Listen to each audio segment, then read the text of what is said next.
I love making my own Mickey ears so much. So here's a fun and easy DIY glow-in-the-dark Mickey ear tutorial.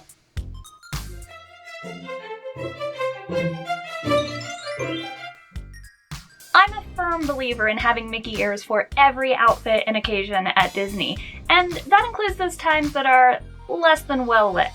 From dark rides to fireworks, there are definitely times and places at Disney that are not super bright and super well lit, and some of those really cute Mickey ears maybe just don't show up so great. When we were specifically planning a Disney date night that was going to end with the Magic Kingdom fireworks, I decided that was a perfect opportunity to make some glow-in-the-dark Mickey ears for myself. You don't need a lot of special materials for this project, and most of them are pretty cheap and easy to find. First, of course, you'll need a headband, preferably one that you find unobtrusive and comfortable to wear for long periods of time. I suggest one that is pretty narrow and lightweight, as well as preferably a dark color. That way it will sort of blend into the background and let the glowing ears really shine. Black would be ideal, but I had a navy blue one that is so dark it's almost black, and since I knew I would be wearing it in the dark, I figured it was probably close enough for this project, and I didn't really have any other use for it. You'll also need a narrow black ribbon. In my case, a black 5/8 inch that I already owned worked out perfectly. And if you're going the Minnie Mouse route, then obviously you need something for a bow. I suggest something that's a little bit on the sheer side so that the glow from the actual ears will shine through them literally. In my case, I am using this sparkly bling mesh. I like that because it is a mesh and it's not opaque, there's going to be the glow coming through them, but I still get that fun little bit of sparkle because I always need some sparkle. I also like that by keeping these ears to pretty neutral black and silver, they'll go with whatever outfit I ever plan to be wearing in the parks at night. And of course, you're going to need glow sticks. I bought this extra big mega pack at the dollar store for just $5, and it worked out perfectly. For that $5, it includes a whole bunch of glow sticks in a whole variety of colors, as well as a bunch of these little connectors that you would just break apart, and that's the crucial part of making the Mickey ears. The first step with making your Mickey ears is actually deciding where you want the ears to sit on your head. Some people prefer them to be very close together, almost on top of the head. Some people prefer them to be very far down on the sides of your head. I personally go with sort of a happy medium. That's also kind of where the official Mickey ears in the parks actually sit. So if you own a pair, that's a really good judge to start off with. If not, just put the headband on yourself and then sort of play around and figure out where you want them to sit. Once you've decided about where you want the ears to sit, I found in the beginning of making Mickey ears that it was very helpful for me to actually mark 2 spots on the headband at the center of each ear so that I would make sure that they didn't shift around while I was making everything. Then you're just going to want to break off a couple of the little connectors, and you can glue one to each of your 2 marks for your ears, running parallel to the headband.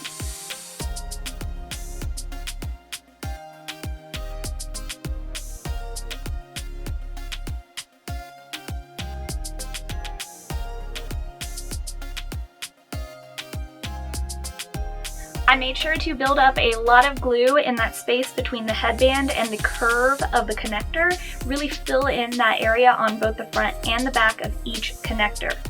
Having a decent bit of glue there will really help everything stay in place and make everything nice and secure so your ears won't be flopping around while you're wearing them. Once the glue was pretty much dry, I just wrapped my black ribbon around the connectors and pretty much completely covered them, except for the 2 ends where the glue stick actually goes into it.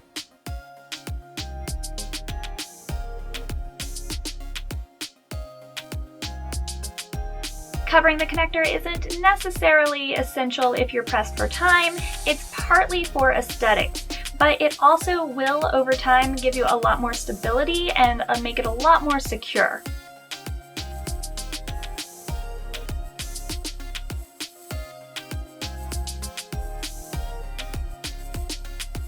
If you're not doing a mini bow, then you're pretty much done here. But of course, I had to add in my sparkle. So I just cut off a rectangle of my bling mesh at about the size that I wanted it. Then you just tuck it down the center and tie it off with whatever sort of ribbon or string or little narrow wire that you have on hand. Then I wrap the same black ribbon around the center of the bow to tie everything together visually, keep it fairly neutral, but make sure that everything stays nice and secure as well. In the same step, I'm using that same black ribbon to actually connect and glue the bow to the headband. Then just pick the 2 glow sticks you want and snap them to start making them glow. Then I go ahead and sort of pre-bend each of the glow sticks to get pretty round. Then you just insert each end of the glow stick into one of the adapters.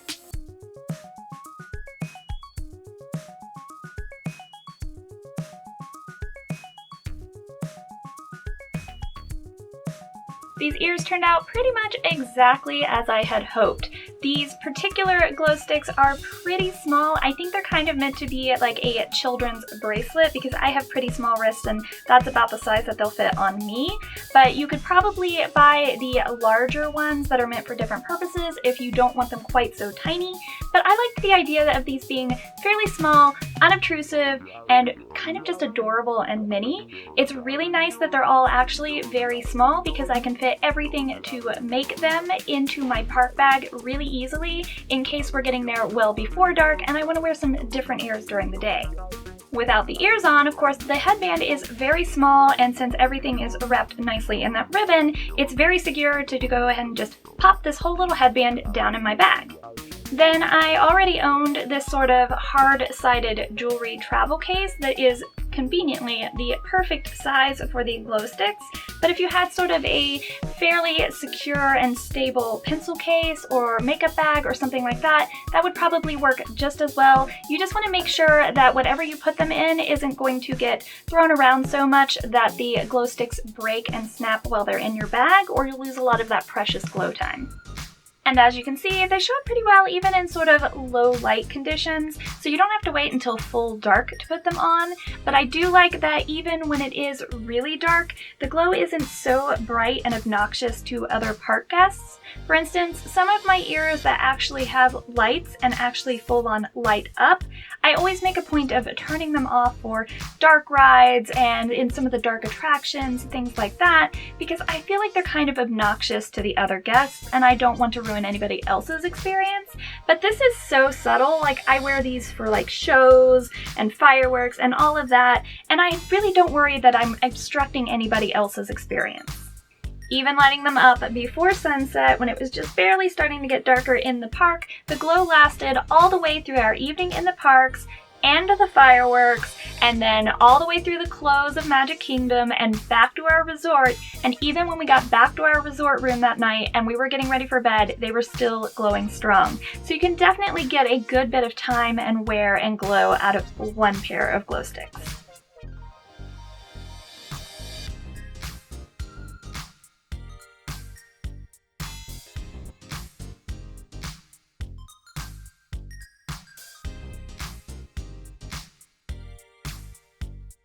They're a lot of fun and they hardly weigh a thing, so they're super lightweight and comfortable. You can definitely wear them for hours in the park, no problem. They're maybe not my cutest ears during daytime because A, without the glow they look maybe a little odd, and maybe it's not my cutest bow or my cutest headband, but they would be fine to wear if you wanted to during the day, but they're definitely going to shine to their best light at night.